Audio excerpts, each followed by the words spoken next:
know it's frustrating to be without power, but did you know you play an important role in helping us restore power as quickly and safely as possible? When customers report an outage to us online, on our app, or over the phone, that report helps us pinpoint the outage and triggers a restoration response. Once our control center receives information about an outage, we generate an estimated time of restoration, or ETR, based on staff and equipment needed, other ongoing hazards and outages, and current weather conditions. Oftentimes, our first responder is able to restore power soon after arrival.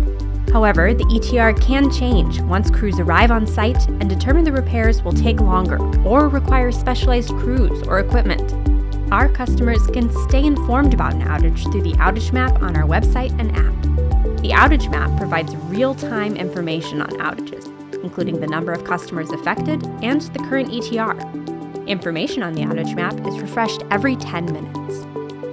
We strive to provide reliable service and keep our customers and communities safe. It's part of our commitment to provide you with the energy you can depend on.